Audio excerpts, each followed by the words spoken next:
السلام عليكم ورحمة الله وبركاته. إن الحمد لله نحمده ونستعينه ونستغفره ونعوذ بالله من شرور أنفسنا ومن سيئات أعمالنا من يهده الله فلا مضل له ومن يضلله فلا هادي له وأشهد أن لا إله إلا الله وحده لا شريك له وأشهد أن محمدا عبده ورسوله أما بعد إن أصدق الحديث كتاب الله وأحسن الهدي هدي محمد صلى الله عليه وسلم وشر الأمور محدثاتها وكل محدثة بدعة وكل بدعة ضلالة وكل ضلالة في النار. رب اشرح لي صدري ويسر لي أمري واحلل عقدة من لساني يفقهوا قولي ربي زدني علما. எல்லாமல்ல ஏக இறைவனின் அன்பும் அருளும் நம் உயிரினு மேலான நபிகள் நாயகம் ஸல்லல்லாஹு அலைஹி வஸல்லம் அவர்கள் மீதும் அவர்களது வாழ்க்கை வழிகாட்டுதல்களை தங்களால் இன்றளவு பின்பற்றி வாழ்ந்து மரணித்த நபித்தோழர்கள் மீதும் நபித்தோழியர்கள் மீதும் குறிப்பாக இந்த இடத்தில் ஒன்று குழுமிருக்கும் நம் அனைவர் மீதும் என்றென்றும் நின்று நிலவட்டுமாக. கண்ணியத்திற்குரிய எல்லாம் வல்ல அல்லாஹுவின் நல்லடியார்களே, வரலாற்று சுவடுகளில் வழிதவறிய பிரிவுகள் என்ற தலைப்பின் கீழாக கடந்த சில தினங்களாக மார்க்கத்தின் பல்வேறு அடிப்படையான தகவல்களை நாம் அறிந்து வருகிறோம். அந்த வகையில் நேற்றைய தினம் ஹவாரிஜிகள் என்ற வழிதவறிய பிரிவின் தோற்றம் பற்றியும் வரலாற்று சுருக்கத்தை பற்றியும் அவர்கள் இந்த இஸ்லாமிய கட்டமைப்பை விட்டு வெளியேறி அவர்கள் ஒரு தனி பிரிவாக செயல்படுவதற்கு காரணமாக இருந்த அவர்களுடைய அடிப்படை கொள்கையான இஸ்லாமிய ஆட்சியாளருக்கு எதிராக ஆயுதமேந்தி கிளர்ச்சி செய்யலாம் என்கின்ற ஒரு கொள்கையை அவர்கள் எப்படி நிறுவினார்கள் என்பதை பற்றியும் அது குறித்து இஸ்லாம் என்ன தெளிவை தருகிறது என்பது குறித்தும் நேற்றைய தினம் நாம் அறிந்தோம்.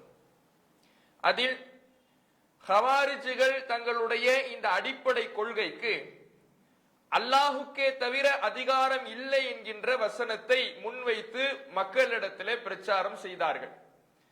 அல்லாஹுக்கு மட்டும்தான் அதிகாரம், தீர்ப்பு சொல்லுகின்ற அதிகாரம் அல்லாஹுவை தவிர வேறு யாருக்கும் இல்லை என்று திருமறை குர்ஆனில் இடம்பெறுகின்ற அதிகாரம் அல்லாஹுக்கே உரியது என்கின்ற வசனத்தை முன்வைத்து மக்களிடத்துல பிரச்சாரம் செய்யறாங்க.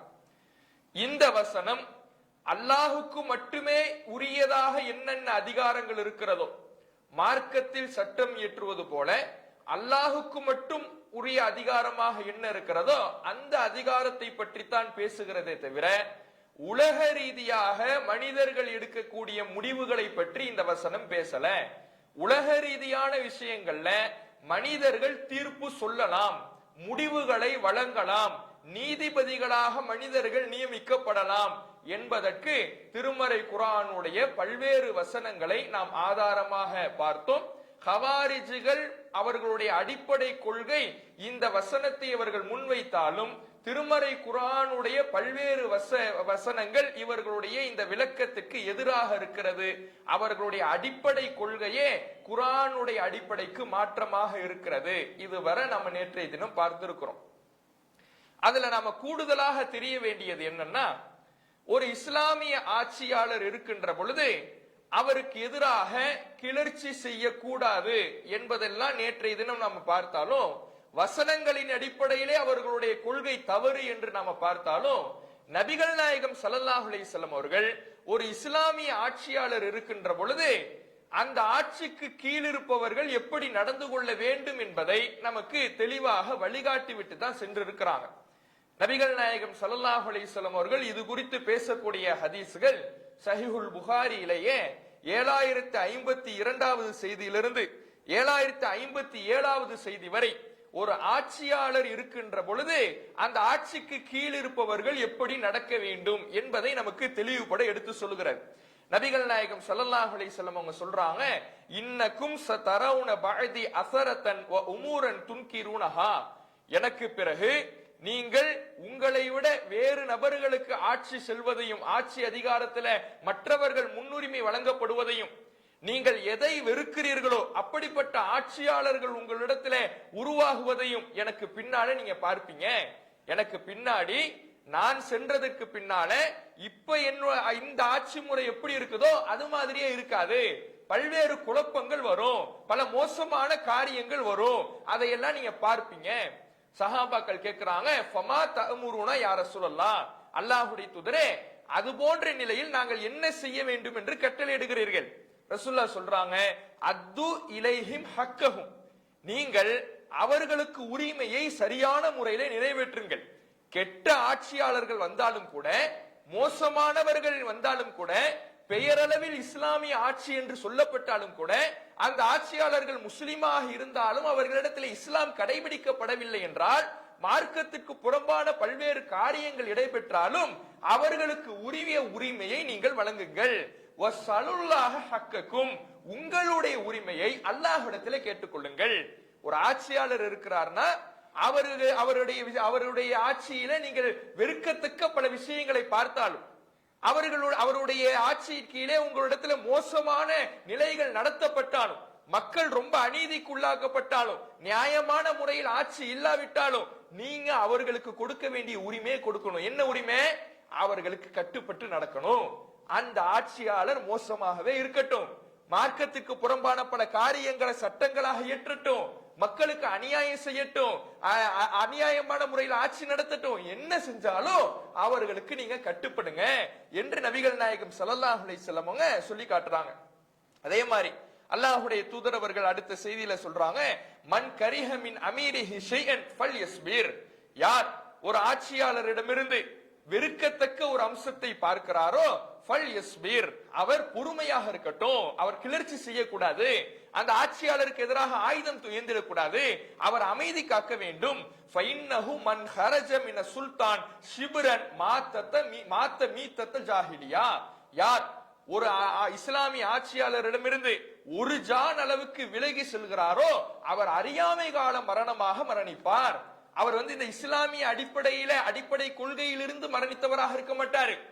இஸ்லாமிய ஆட்சியை விட்டு வெளியேறி, இஸ்லாமிய கட்டமைப்பை விட்டு வெளியேறி அவர் அறியாமை காலத்தை அவர்களின் மரணத்தை போல மரணிப்பார் என்று நபிகள் நாயகம் ஸல்லல்லாஹு அலைஹி வஸல்லம் சொல்லி காட்டுறாங்க.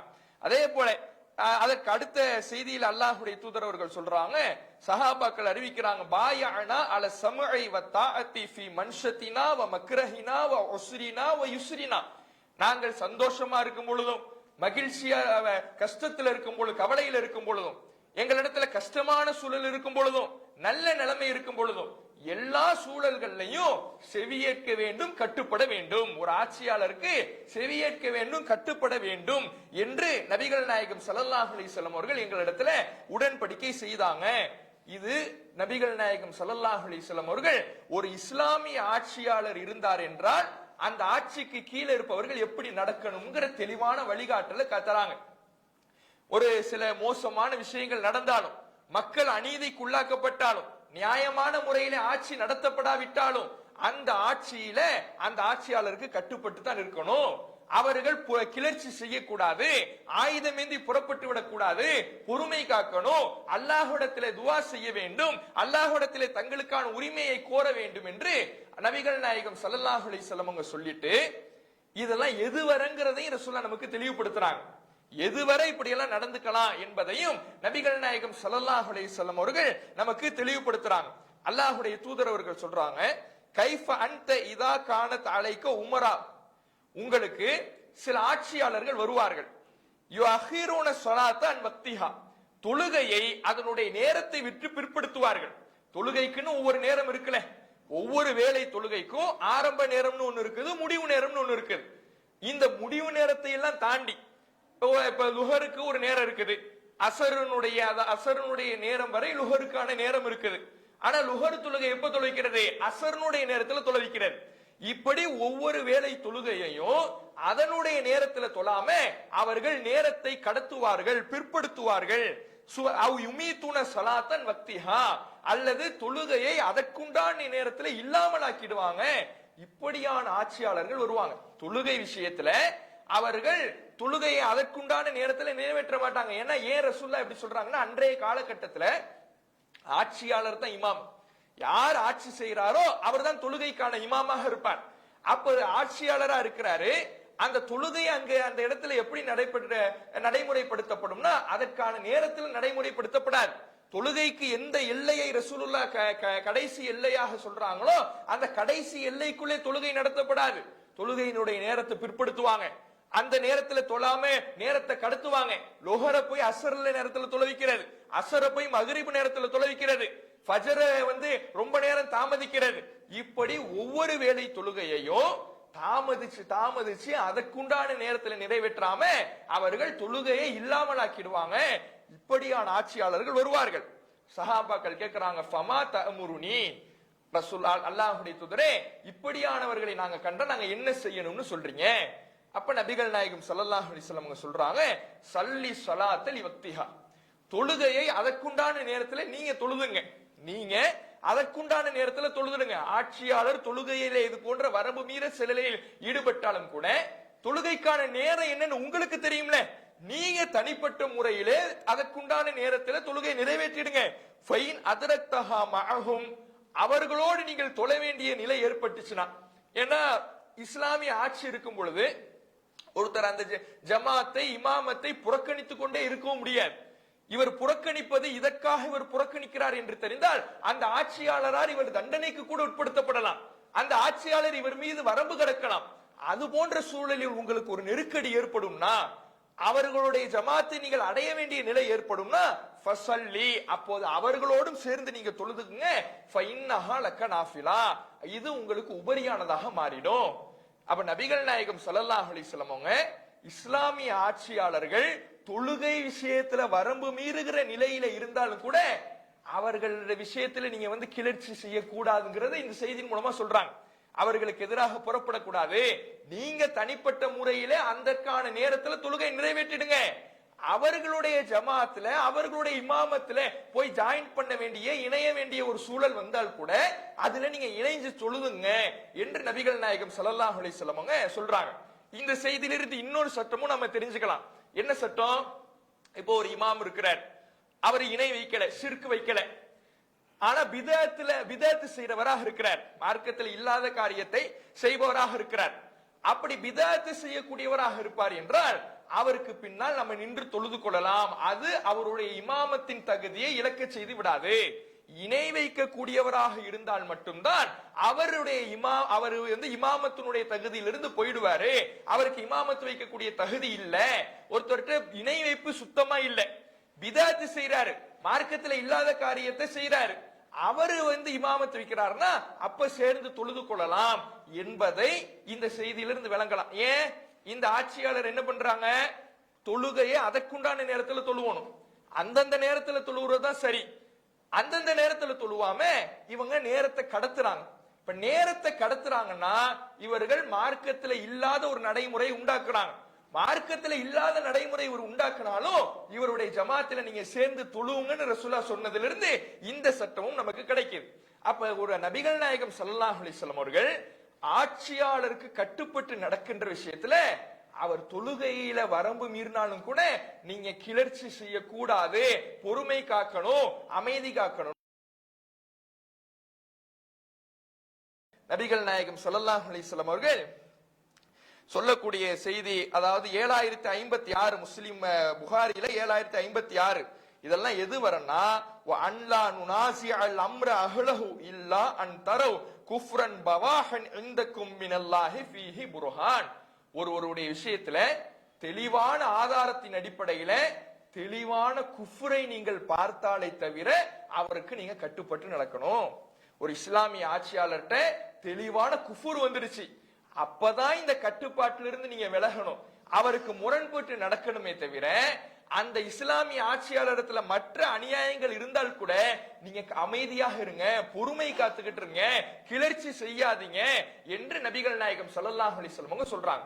அப்ப இவ்வளவு தெளிவான வழிகாட்டலை ரசூலுல்லாஹ் தந்தும் கூட இந்த எல்லாம் கவனிக்காம, இந்த ஹதீஸ்களை எல்லாம் கருத்தில் கொள்ளாம, இனில் ஹுக்குமு இல்லா லில்லாஹ், அதிகாரம் அல்லாஹுக்கே தவிர யாருக்கும் இல்லை என்ற ஒரு வசனத்தினுடைய ஒரு பகுதியை வைத்துக்கொண்டு அந்த வசனத்தையும் சரியாக புரிந்து கொள்ளாம அது மார்க்கம் ஏற்றுகின்ற அல்லாஹ்வின் அதிகாரத்தை பற்றி பேசுகிறது என்ற ஒரு புரிதல் இல்லாம ஆட்சியாளர்களுக்கு எதிராக கிளர்ச்சி செய்து பல முஸ்லிம்களை கொன்று குவித்து இஸ்லாமிய வரலாற்றில் ஒரு பெரும் குழப்பத்தை ஏற்படுத்திய ஒரு பிரிவாக இந்த ஹவாரிஜிகள் இருந்திருக்கிறாங்க. காரணம் இது போன்ற அடிப்படைகளை எல்லாம் கவனிக்கல. மார்க்கத்துல ஒரு சின்ன வரியை மட்டும் பார்த்து முடிவெடுக்க கூடாது. குர்ஆனுடைய அடிப்படை நமக்கு எதை சொல்லி தருது, ஹதீஸ்களை எது சொல்லி தருதுங்கிறத கவனிக்கணும். அதை கவனிக்காம இப்படி இவர்கள் செய்ததுனாலதான் இஸ்லாமிய வரலாற்றுல பெரும் குழப்பங்களை இவங்க விளைவிச்சிருக்கிறாங்கிறத நாம பார்க்கணும். அப்ப இஸ்லாமிய ஆட்சியாளர் விஷயத்தில் எப்படி நடந்து கொள்ள வேண்டும் என்பதை நபிகள் நாயகம் ஸல்லல்லாஹு அலைஹி வஸல்லம் அவர்கள் தெளிவாக வழிகாட்டி இருக்கிறாங்க. இப்ப அடுத்த விஷயம், இப்ப இஸ்லாமிய ஆட்சியாளர் இருக்கிறாரு, அவருக்கு எதிராக நம்ம கிளர்ச்சி செய்யக்கூடாது, சரி ஓகே. இவருடைய தவறை கூட நம்ம சுட்டி காட்டக்கூடாதா? இவருடைய தப்ப கூட நம்ம அது குறித்து கூட பேசக்கூடாதா என்று கேட்டால் தாராளமாக சுட்டி காட்டலாம். தாராளமாக ஒரு இஸ்லாமிய ஆட்சியாளருடைய தவறை சுட்டி காட்டலாம். எப்போது? அந்த ஆட்சிக்கு கீழ் இருந்தாலும் கூட. அந்த ஆட்சிக்கு கீழே இருக்கிறார். இப்ப ஒருத்தர் சவுதியில இருக்கிறார், சவுதியினுடைய ஆட்சி முறை சரியில்லை, அவர் இஸ்லாமிய வரம்புகளை மீறாரு, ரொம்ப அநியாயம் செய்யறாரு. இதை அந்த ஒரு சவுதிக்காரர் பார்க்கிறார், அந்த ஆளுமைக்கு கீழே இருக்கிறவர் பார்க்கிறார். இவர் சுட்டி காட்ட கூடாதான்னு கேட்டா தாராளமாக சுட்டி காட்டலாம். அவர் சுட்டி காட்டுவதற்கான முறைப்படி சரியான வகையில அந்த ஆட்சியாளருக்கு நடக்கக்கூடிய தவறுகளை சுட்டி காட்டலாம். ஏன்னா எப்போ ஒரு மாறுதல் ஏற்படும்னா தவறு சுட்டி காட்டப்படும் போதுதான் மாறுதல் ஏற்படும். சும்மா மாறுதல் ஏற்பட்டுடுமா? இவர் பட்டுக்கு அநியாயம் செஞ்சுக்கிட்டே இருக்கிறாரு, நீதமான முறையில நடக்கல, வரம்பு மீறாரு. எப்போது இது வரம்பு மீறுதல் என்று அவருக்கு புரியும்னா மனிதர்களால் சுட்டி காட்டப்படும் போதுதான் புரிதல் ஏற்படும். இல்லைன்னா தான் செய்யறது நல்லதுன்னே நினைச்சுக்கிட்டு ஒரு மனுஷன் இருந்தான்னா அது அவர்களுக்கான புரிதலே இருக்காது. சுட்டி காட்டப்பட்டாதான் புரிதல் ஏற்படும். அதனால இஸ்லாமிய ஆட்சியாளர்கள் தவறு செய்தாலும் கூட அந்த ஆட்சிக்கு கீழ் இருப்பவர்கள் சொல்லி காட்ட வேண்டிய முறைப்படி, சுட்டிக்காட்ட வேண்டிய முறைப்படி சுட்டிக்காட்டலாம், தவறு இல்லை என்பதையும் நாம ஹதீஸ்கள்ல பார்க்க முடிகிறது. முஸ்லிம்ல 70வது செய்தி. இந்த செய்தியில நபிகள் நாயகம் ஸல்லல்லாஹு அலைஹி வஸல்லம் உடைய காலத்துக்கு பிறகு மர்வானுடைய ஆளுமையில அவர் ஒரு புதுமையை உண்டாக்குறார். நம்ம எல்லாருக்கும் தெரியும், மர்வானுடைய ஆட்சி காலத்துல நிறைய வரம்பு மீறல்கள் நடந்தது. அந்த வரம்பு மீறல்ல மார்க்க சட்டத்தை எப்படி மீறாங்கன்னா, பெருநாள் தினத்துல பெருநாள் என்பது எப்படி தொழு வைக்கப்படும்? அதாவது தொழுகை, அதற்கு பிறகு உரை. ஜும்மாவுக்கு அப்படியே நேர் எதிராக இருக்கும்.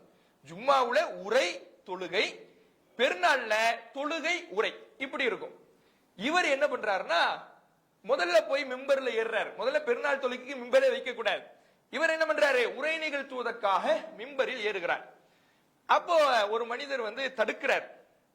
தடுத்து விட்டு, இது ரசூலுல்லாஹ் காட்டிய நபி வழி கிடையாது, நபிகள் நாயகம் ஸல்லல்லாஹு அலைஹி வஸல்லம் அவர்கள் காட்டி தந்த சுன்னத்து கிடையாது. அஸ்ஸலாத்து கப்லல் குத்துபா, உரைக்கு முன்னால் தொழுகை நிலைநாட்டப்பட வேண்டும், இதுதான் நபி வழி என்று சுட்டி காட்டுகிறார். அப்ப அவர் சில காரணங்களை சொல்றாரு. அந்த காலம்லாம் மலை ஏறிடுச்சு, இப்ப எல்லாம் மக்கள் உட்கார்றது இல்ல, இப்படி எல்லாம் காரணத்தை சொல்றார். நீங்க என்ன காரணத்தை சொன்னாலும் நபி வழி மீறப்படக்கூடாது என்று அவர் சொல்றார். அப்ப அங்கிருந்து அபூ சயீத் அல் குத்ரி ரலியல்லாஹு அவர்கள் சொல்லுகிறார், அம்மா ஹாதா ஃபக்கத் கலா மா அலைஹி, இவர் மீது இந்த மனிதர் சுட்டி காட்டினாரே, ஆட்சியாளருடைய தப்பை தடுத்து நிறுத்தினாரே, அவர் அவருக்கு தவறை புரிய வச்சாரே, இந்த மனிதர் இவர் மேல் உள்ள கடமையை நிறைவேற்றி விட்டார்.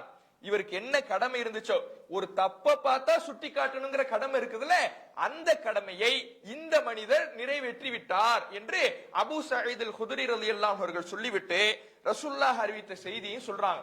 மன் ரஆ மின்கும் முன்கரன், உங்களில் யார் ஒரு பாவத்தை, ஒரு தீங்கை கண்கூடாக பார்க்கிறாரோ, ஃபல்யுகையிர்ஹு பியதிஹி, அவர் தன்னுடைய கரத்தால் அதை தடுக்கட்டும்.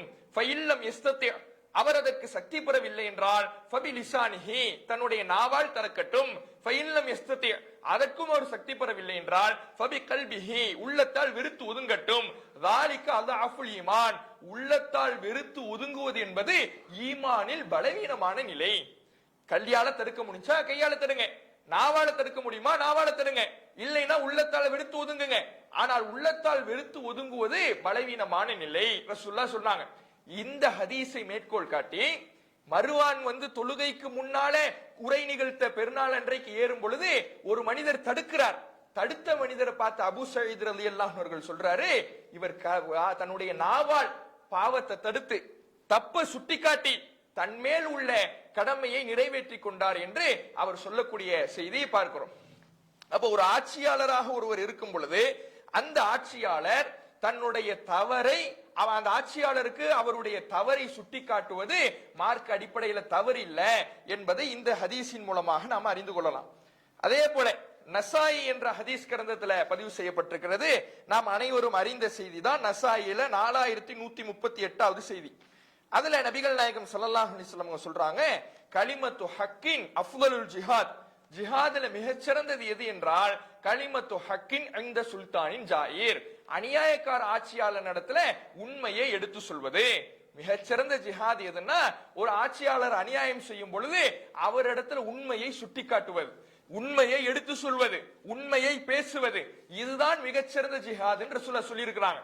அப்போ ஒரு இஸ்லாமிய ஆட்சியாளர் தவறு செய்தால் ஆயுதமேந்தி கிளர்ச்சி செய்யக்கூடாது, அதுதான் மார்க்கத்தில் தடுக்கப்பட்டதை தவிர தவறை சுட்டிக்காட்டப்படுவதனுடைய வாசலே அடைக்கப்படல.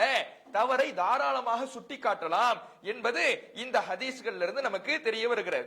அப்ப இதே போல இதே கருத்துல நிறைய ஹதீஸ்கள் இருக்குது. புகாரில 7199, அகமதுல 10594, புகாரியில 2955, இந்த ஹதீஸ்கள் எல்லாம் ஆட்சியாளருடைய தவறை தாராளமாக சுட்டிக்காட்டலாம் என்கின்ற தகவலை நமக்கு தருது. அப்ப இந்த அடிப்படையை நாம புரிஞ்சுக்கணும். ஒரு இஸ்லாமிய ஆட்சிக்கு கீழே நாம இருந்தால் கூட இஸ்லாமிய ஆட்சியாளருடைய தவறை தாராளமாக சுட்டிக்காட்டலாம். ஏன் இதை நம்ம இப்ப சொல்ல வேண்டிய அவசியம் ஏற்படுதுன்னா, இன்றைக்கு சலஃபு கொள்கை என்ற பெயரில இருக்கக்கூடியவங்க இந்தியாவுல இருக்கக்கூடிய முஸ்லிம்கள் கூட சவுதியில நடக்கின்ற அநியாயத்தை பற்றி பேசக்கூடாது, அதை சுட்டி காட்டக்கூடாது, அந்த தவறை பற்றி இவர்கள் உரை நிகழ்த்தவோ மக்களுக்கு கொண்டு செல்லவோ கூடாது, இது ஹதீஸ்களுக்கு மாற்றம்னு தப்பா புரிஞ்சுக்கிட்டு இருக்கிறாங்க. இந்தியாவுல இருக்கக்கூடிய நாம சவுதி அரசருடைய ஆளுமைக்கு கீழே இருக்கிறோமா, அவருடைய ஆட்சிக்கு கீழே இருக்கிறோமா, அவருடைய ஆட்சிக்கு நம்ம பையத்து செஞ்சு கொடுத்திருக்கிறோமா, உடன்படிக்கை செஞ்சு கொடுத்திருக்கிறோமா? எதுவுமே கிடையாது. நாம வேறு ஒரு ஆட்சிக்கு கீழே இருக்கிறோம், ஆளுமைக்கு கீழே இருக்கிறோம், அவர் வேறு ஒரு நாட்டை ஆண்டு கொண்டு இருக்கிறார். அப்ப அவருடைய நாட்டில் இருக்கக்கூடிய மக்களே தவறை சுட்டி காட்டுவதற்கு ஹதீஸ்கள் அனுமதி இருக்கும் பொழுது இந்தியாவில் இருக்கிற நாம கூட பேசக்கூடாதுன்னு சொல்வது அறியாமையாக இருக்குது. இது மார்க்க அடிப்படையில சரியானதாக இல்ல. ஏன்னா இந்த சலஃபுகளை பொறுத்தவரையில சவுதிக்கு ஒத்து போவதைத்தான் அவங்க பொதுவாக விரும்புவாங்க. சவுதியில என்ன சொல்றாங்களோ அதன்படி. பிறை விஷயத்தை எடுத்துக்கிட்டீங்கன்னா சவுதி பிறை ஏத்துக்குவாங்க. அதுக்கு என்ன ஹதீஸ்களின் அடிப்படையில ஆதாரமே இல்லாத ஒரு கொள்கை அது. சவுதி பிறையை ஏற்றுக்கொள்வது உலக பிறைன்னு பேருக்கு சொல்லிக்குவாங்க. ஆனா சவுதியில தெரிகிற பிறைக்கு தான் அவங்க முக்கியத்துவம் கொடுப்பாங்க. சவுதியில பிறை தெரிஞ்சா இங்க நோன்பு வைக்கிறது, சவுதியில பிறை தெரிஞ்சா இங்க நோன்பு வைக்கிறது. இப்படி இந்த சலஃபு கொள்கை என்று சொல்லக்கூடியவர்கள் சவுதிக்கு ஒத்து போவதை விரும்புவார்கள். அப்படி இன்னைக்கு சவுதி என்னெல்லாம் அநியாயம் பண்ணிக்கிட்டு இருக்கு, எவ்வளவெல்லாம் மோசமா நடந்துகிட்டு இருக்கு, மார்க்க வரம்புகளை மீறிக்கிட்டு இருக்கு, சினிமா தியேட்டர் ஓபன் பண்ணுது, மதுவுக்கு அனுமதி கொடுக்குது, பாலஸ்தீன மக்கள் பாதிக்கப்பட்டிருந்துச்சுன்னா அவர்களுக்கு குரல் கொடுப்பதற்கு, அதற்கு கண்டனங்களை தெரிவிப்பதற்கு முன் வருவது கிடையாது. இது குறித்தெல்லாம் நம்ம பேசுனா பேசாதீங்க, இதெல்லாம் அப்படி பேசக்கூடாது, இப்படி பேசுவது ரசூலுல்லாஹ்வுடைய ஹதீஸ்களை மீறுவது என்று தவறான ஒரு புரிதல்ல அறியாமையில இருக்கிறாங்க. இது மார்க்க அடிப்படையில தவறு. மார்க்க அடிப்படையில எது சரின்னா தாராளமாக சுட்டி காட்டலாம். நாம மட்டும் இல்ல, அவருடைய ஆட்சிக்கு கீழ் இருப்பவர்கள் கூட சுட்டி காட்டக்கூடிய முறைப்படி தாராளமாக சுட்டி காட்டலாம் என்பதை இந்த வழிகாட்டல்கள் நமக்கு எடுத்துரைக்கிறது. அடுத்ததாக இதுவரை நாம அந்த ஹவாரிஜிகளுடைய கொள்கையை பற்றி பார்த்து விட்டோம். இப்ப நாம இதனூடாக நாம தெரிந்து கொள்ள வேண்டிய அடிப்படையான விஷயம் என்னன்னா, இப்ப இதே கருத்துல இஸ்லாமிய ஆட்சி இருந்தால் என்னென்ன வழிகாட்டல், சரி ஓகே பார்த்துட்டோம். இதே அடிப்படையில இஸ்லாமிய ஆட்சி இல்லாத ஒரு பகுதியிலே வாழக்கூடிய நாம இங்க இஸ்லாமிய ஆட்சி ஏற்படுத்தணும். அதாவது ஹிலாஃபத். ஹிலாஃபத்னா என்ன?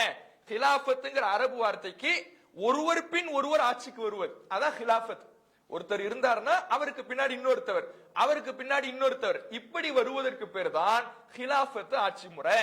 இந்த ஹிலாஃபத் ஆட்சி முறையை ஏற்படுத்தணும், ஒரு இஸ்லாமிய ஆட்சியை நிறுவனம் என்கின்ற அடிப்படையில சில பேர் என்ன செய்வாங்க, சில பிரச்சாரங்களை, சில கொள்கைகளை முன்வைப்பார்கள்.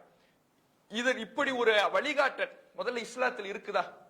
ஒரு ஊர்ல, ஒரு நாட்டுல ஹிலாஃபத் ஆட்சி முறையை நிறுவ வேண்டும், ஹிலாஃபத்தை கொண்டு வர வேண்டும், இஸ்லாமிய ஆட்சி அமைக்க வேண்டும் என்ற எந்த ஏவலாவது, எந்த கட்டளையாவது, வழிகாட்டலாவது, ஆலோசனையாவது இஸ்லாத்தில் இருக்குதா? குரான்ல இருக்குதா? ஹதீஸ்கள்ல இருக்குதா? ஒரு குரான் வசனமும் அப்படி கிடையாது, ஒரு ஹதீஸும் கிடையாது. ஹிலாஃபத் ஆட்சியை நிறைவேற்ற கொண்டு வர வேண்டும் என்பது, இஸ்லாமிய ஆட்சி முறையை இஸ்லாமிய ஆட்சி இல்லாத பகுதியிலே நிறுவ வேண்டும் என்பது எந்த குரான் வசனத்திலையும் இல்லாத கருத்து, எந்த ஹதீஸ்கள்லையும் இல்லாத கருத்து. இப்படி குரானில் இல்லாத, ஹதீஸ்களில் இல்லாத ஒரு கருத்தை தான் இன்றைக்கு சிலர் என்ன செய்வாங்க, பிரச்சாரம் செய்யறாங்க. அப்படி பிரச்சாரம் செய்யும் பொழுது அவர்கள் சொல்வது எல்லாமே அலங்கார வார்த்தைகள் தான். என்ன பண்ணுவாங்க, பாலஸ்தீனத்துல அடிபட்டு கிடக்கிற குழந்தையினுடைய போட்டோவை காட்டுவாங்க, சிரியாவுல பாதிக்கப்படுற குழந்தைய போட்டோ காட்டுவாங்க, அதே மாதிரி குஜராத்ல பாதிக்கப்பட்ட மக்களுடைய போட்டோவை காட்டுவாங்க. இப்படி இதையெல்லாம் காட்டி, பாத்தீங்களா இஸ்லாமிய சமுதாயம் எவ்வளவு பலவீனமா இருக்கு பாத்தீங்களா, இதற்கெல்லாம் என்ன தீர்வு தெரியுமா? ஹிலாஃபத் அமைக்கணும், இஸ்லாமிய ஆட்சியை கொண்டு வரணும். சரிப்பா, இஸ்லாமிய ஆட்சியை கொண்டு வரதாக இருந்தா அதுக்கு என்ன அளவுகள்? அப்படி ஒரு கட்டளை நமக்கு குரானில் இருந்து வந்திருக்கணும், ஹதீஸில் இருந்து வந்திருக்கணும். அப்படி ஒரு கட்டளை இஸ்லாம் தருதா? அப்படி ஒரு கட்டளையை இஸ்லாம் ஒருபோதும் தரல. இன்னும் எத்தனையோ நபிமார்கள் அல்லாஹ்வால் அனுப்பப்பட்டாங்க, அல்லாஹ்வால் அனுப்பப்பட்ட நபிமார்கள் எத்தனையோ பேர் அனுப்பப்பட்டாங்க. அந்த நபிமார்களுக்கு அல்லாஹ் ரப்புல் ஆலமீன் மார்க்கத்தை எடுத்து சொல்வதைத்தான் முதன்மை கட்டளையாக கொடுத்தானே தவிர இஸ்லாமிய ஆட்சியை நிறுவனமும் முதல் கட்டளையை கொடுக்கல. நீங்க போய் ஒரு கவர்மெண்ட் அமைக்கணும், ஒரு ஆட்சியை கொண்டு வரணும், ஒரு ஊர்ல இஸ்லாமிய ஆட்சியை கட்டமைக்கணும், இந்த கட்டளை எந்த ஒரு நபிமார்களுக்கும் வழங்கப்படல. ஒரு சில நபிமார்களுக்கு அவர்களுக்கு இயற்கையாக ஆட்சி கிடைத்ததை தவிர அவர்களாக ஏற்படுத்தி கொள்ளல. இப்ப உதாரணத்துக்கு நபிகள் நாயகம் ஸல்லல்லாஹு அலைஹி வஸல்லம் அவங்க மக்காவுல தன்னுடைய சொந்த நாட்டுல அவர்கள் அடக்குமுறைக்கு உள்ளாக்கப்பட்டதை போல யாரும் அடக்குமுறைக்கு உள்ளாக்கப்படுவது கிடையாது. அவ்வளவு அடக்குமுறை, அவ்வளவு துன்பங்கள் அனுபவிச்சாங்க, அவ்வளவு கஷ்டங்கள் அனுபவிச்சாங்க. அந்த மக்கா வாழ்க்கையில 13 ஆண்டு காலம் முஸ்லிம்களுடைய வாழ்க்கை சொல்லில் அடக்க முடியாத அளவுக்கு அவர்களுடைய துன்பங்கள் மேலோங்கி இருந்தது. ரத்தம் சிந்தினாங்க, கஷ்டப்பட்டாங்க. அவ்வளவு கொடுமைகளுக்கு ஆளான பொழுதும் கூட நபிகள் நாயகம் ஸல்லல்லாஹு அலைஹி வஸல்லம் அவர்கள் ஹிலாஃபத் அமைக்கணும்னு எந்த முயற்சியும் எடுக்கல, எந்த ஒரு வாய்ப்பையும் அவங்க பயன்படுத்தல, எந்த ஒரு ஸ்டெப்பு கூட அதற்கு எடுத்து வைக்கல. நபிகள் நாயகம் ஸல்லல்லாஹு அலைஹி வஸல்லம் அவர்கள் செய்ததெல்லாம் தாவா தான், பிரச்சாரம் தான் செஞ்சாங்க, கொள்கையை தான் எடுத்து சொன்னாங்களே தவிர இஸ்லாமிய ஆட்சி அமைப்பதற்கு அல்லாஹ்வுடைய தூதர் அவர்கள் எந்த முயற்சியும் செய்யல. மதீனாவுக்கு போகும் பொழுது அங்கு பெரும்பான்மையான மக்கள் முஸ்லிம்களாக இருந்ததனால அதை ஆளுகின்ற அதிகாரத்தை ரசூலுல்லாஹ்வுக்கு அந்த மக்களாக கொடுத்தாங்களே தவிர ரசூலுல்லாஹ் என்ன பண்ணல, ஹிலாஃபத்தை அமைக்கல. அப்ப ஹிலாஃபத்தை அமைப்பது, இஸ்லாமிய ஆட்சியை அமைப்பது மார்க்கத்தில் சொல்லப்பட்ட கடமை கிடையாது. இதை அடிப்படையாக நாம் என்ன செய்யணும், முதலாவதாக தெரிந்து கொள்ள வேண்டும். அடுத்தது நாம தெரிந்து கொள்ள வேண்டிய விஷயம் என்னன்னா, ஒரு போர் செய்வதாக இருந்தால், இஸ்லாமிய ஆட்சி அமைப்பதற்கு போர் செய்ய வேண்டும் என்றால் நமக்கு என்ன அவசியம்ங்கிறதையும் தெரிஞ்சுக்கணும். ஒரு இஸ்லாமிய ஆட்சி அமைப்பதற்கு ஒரு போர் செய்யறாங்க, ஜிஹாது செய்யறாங்க அப்படின்னா அதுக்கு என்ன இருக்கணும் நமக்கு? சும்மா எடுத்தெடுப்புல ஒரு 2 பேர் சேர்ந்துக்கிட்டு போர் செய்யறேன், ஜிஹாது செய்யறேன் என்று செய்வது கிடையாது. அதற்கு மார்க்கத்தில் அனுமதியே கிடையாது. அப்படி செய்வது மார்க்கம் கட்டளை இடவே இல்லை. ஒரு போர் செய்வதாக இருந்தால் அதற்கு என்ன நிபந்தனை? அல்லாஹ் ரப்பல் ஆலமீன் அதை ஒரு வரலாறின் மூலமாக நமக்கு தெரிவிக்கிறான். சூரத்துல் பக்ராவுல 246 247வது வசனத்துல அல்லாஹ் சொல்லுகிறான், ஒரு பனி இஸ்ரவேல் சமுதாயத்தை பற்றி, மூசா நபிக்கு பிறகு பனி இஸ்ரவேல் சமுதாயத்தை பற்றி அல்லாஹ் பேசுகிறான். நபி ஒரு அவங்களுக்கு மூசா நபிக்கு பிறகு ஒரு நபி வந்திருக்கிறாங்க. இது காலூலி நபியின் லஹும், அவர்கள் தங்களுடைய சமுதாயத்திற்கு அனுப்பப்பட்ட அந்த நபியிடத்துல போய் சொல்றாங்க, இப்அஸ் லனா மலிகன் நுகாத்தில் ஃபீ சபீலில்லாஹ், நீங்க எங்களுக்கு ஒரு மன்னரை நியமிக்குமாறு அல்லாஹ்விடத்துல நீங்க கேளுங்க, நாங்க அவரோடு சேர்ந்து அல்லாஹ்வுடைய பாதையில போர் செய்வோம். அல்லாஹ்வுடைய பாதையில போர் செய்வதாக இருந்தால், ஜிஹாது செய்வதாக இருந்தால், இஸ்லாமிய ஆட்சியை அமைப்பதற்கு பாடுபடுவதாக இருந்தால் அங்கு யார் இருக்கணும்? ஒரு இஸ்லாமிய மன்னர் இருக்கணும், ஒரு ஆட்சி அதிகாரம் இருக்கணும். ஆட்சி அதிகாரத்தில் இருப்பவர்களுக்குத்தான் போர்க்கடமையை தவிர தனிப்பட்ட நபர்களுக்கு கிடையாது. தனிப்பட்ட நபர்களுக்கு என்ன கடமை? தொழுறது கடமை, நோன்பு பிடிக்கிறது கடமை, தாவா செய்யறது கடமை. இதுக்கெல்லாம் இஸ்லாமிய ஆட்சி வேணுமா? நான் தொழுவணும், எனக்கு இஸ்லாமிய ஆட்சி தேவை. ஏன்னா நோன்பு பிடிக்கணும், இஸ்லாமிய ஆட்சி, இதுக்கு இப்படி மார்க்கம் சொல்லி தருதா? இதெல்லாம் தனிப்பட்ட நபர்களின் மீது கடமை. இதை செய்வதற்கு எந்த இஸ்லாமிய ஆட்சியாளரும் தேவையில்லை, இஸ்லாமிய ஆட்சியும் தேவையில்லை. கவர்மெண்டாக போர் என்பது யாருக்கு கடமைனா ஒரு இஸ்லாமிய ஆட்சியாளருக்கு தான். இஸ்லாமிய ஆட்சியாளர் இருந்தால்தான் போர் செய்வது கடமையை தவிர தனிப்பட்ட மனிதர்களுடைய செயல் அல்ல. அப்ப இந்த ஹிலாஃபத்துடைய பெயரால, இஸ்லாமிய ஆட்சிங்கிற பெயர்ல பல பேர் பல தவறான செயல்களை ஈடுபட்டுக்கிட்டு இருக்கிறாங்க. அதெல்லாம் மார்க்கத்துக்கு புறம்பானது. அதையெல்லாம் குர்ஆன் ஏவவே இல்லை, ஹதீஸ்கள் ஏவவே இல்லை. குர்ஆனில் இல்லாத, ஹதீஸ்கள் இல்லாத இது போன்ற காரியங்கள்ல ஒரு சிலர் தவறாக மார்க்கத்தை விளங்கி கொண்டு ஈடுபடும் பொழுது அது இந்த சமுதாயத்துக்கு பெரும் பின்னடைவாகத்தான் ஏற்படுதே தவிர அவர்களால் சமுதாயத்திற்கு எந்த ஒரு நன்மையும் கிடையாது. அவங்களால ஏதாவது நன்மை இருக்குதா சமுதாயத்துக்கு? சமுதாயத்துக்கு ஏதாவது ஒரு வலிமையை கொடுப்பாங்களா? சமுதாயத்துக்கு ஏதாவது ஒரு பலத்தை ஏற்படுத்துவாங்களா? ஒரு நன்மையும் கிடையாது. ஏன்? குர்ஆனே அப்படி நமக்கு வழிகாட்டலையே, ஹதீஸே வழிகாட்டலையே. குர்ஆனில் இல்லாததை, ஹதீஸில் இல்லாததை அவர்கள் மார்க்கம் என்ற பெயரிலே மார்க்கத்துக்காக நாங்க செய்யறோம்னு சொன்னாங்க கூட அது மார்க்கம் இல்ல. அதுக்கு மார்க்கத்துக்கு எல்லளவு சம்பந்தம் இல்ல. அவர்கள் மார்க்கத்துக்கு மாற்றமாகத்தான் செயல்படுகிறார்கள் என்பதை அடிப்படையாக நம்ம என்ன செய்யணும்? புரியணும். அப்ப போர் என்பது, ஜிஹாத் என்பது ஒரு இஸ்லாமிய ஆட்சியாளருக்கு தான் கடமையை தவிர, இன்னும் கவனிச்சீங்கன்னா இந்த வசனத்துல அவங்களுக்கு ஒரு நபி இருக்கிறார். நபி இருந்தும் கூட அந்த நபியை வச்சுக்கிட்டு வாங்க நாம எல்லாரும் சேர்ந்து போர் செய்வோம் அந்த நபி அழைப்பு கொடுக்கல. அந்த நபியை அழைத்த அந்த மக்கள் போர்ல ஈடுபடல. போர் என்பது இஸ்லாமிய ஆட்சியாளர்கள் செய்யப்பட வேண்டியது, ஆட்சி இருந்தால் செய்யப்பட வேண்டியதுதானே தவிர தனிப்பட்ட மனிதர்களோ ஒரு நபியோ கூட கையில் எடுக்கக்கூடிய அதிகாரம் இல்லை. நபியே கூட போர் செய்ய முடியாது, நபிக்கு கூட அந்த அதிகாரம் கிடையாது. அதிகாரம் என்பது, போர் செய்வதற்கான அனுமதி என்பது ஆட்சியாளருக்கு தான் என்பதை இந்த வசனம் தெளிவுபட சொல்லும் பொழுது, ஒரு நபிக்கே ஆட்சி இல்லைன்னா, அவருக்கு போர் செய்ய அனுமதி இல்லைன்னா, ஒரு தனிப்பட்ட மனிதனுக்கு, ஒரு இஸ்லாமிய ஆட்சி இல்லாத ஒரு நாட்டில் அமர்ந்திருக்கிற மனிதனுக்கு போர் செய்வது எப்படி கடமையாகும்? அப்ப இதை நாம் என்ன செய்யணும்? தெளிவாக புரிந்து கொள்ள வேண்டும். அப்ப ஹிலாஃபத் என்பது மார்க்கத்துல சொல்லப்பட்டது அல்ல. இன்னும் சொல்ல போனா, இஸ்லாமிய ஆட்சி இல்லாத ஒரு நாட்டில் நாம இருந்தோம்னா அந்த நாட்டு சட்டத்தின்படி நாம நடந்து கொள்ளலாம். அந்த நாட்டினுடைய சட்டத்தின்படி நாம தாராளமாக நடந்து கொள்ளலாம்.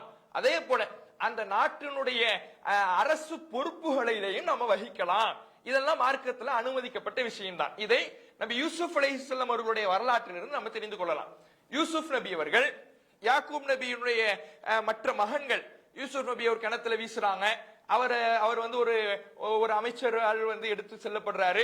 அதுக்கு பிறகு சிறைக்கு போறாரு. திரும்ப அவர் சிறையிலிருந்து வெளியே வராரு. அந்த நாட்டிலேயே அவர் ஒரு அரசு பொறுப்பை சுமக்கிறார். என்ன பொறுப்பு? அந்த அரசுடைய கருவூலங்களை பாதுகாக்கின்ற பொருளாதார பைனான்சியல் அமைச்சர், மினிஸ்டரை போல ஒரு பொறுப்பை என்ன செய்யறாரு? இந்த யூசுப் நபி அவர்கள் வகிக்கிறார். இதை சூரத்துல் யூசுப் 12வது அத்தியாயம் 55வது வசனத்துல நமக்கு பார்க்கலாம். இஜஅல்னி அலா ஹஸாயினில் அர்ல், இந்த பூமியினுடைய, இந்த நாட்டினுடைய கருவூலங்களுக்கு பொறுப்பாளியாக என்னை நியமியுங்கள். இன்னி ஹஃபீதுன் அலீம், நான் நன்கு பாதுகாக்கக்கூடியவன், இது குறித்து நன்கு அறிந்திருக்கக்கூடியவன்.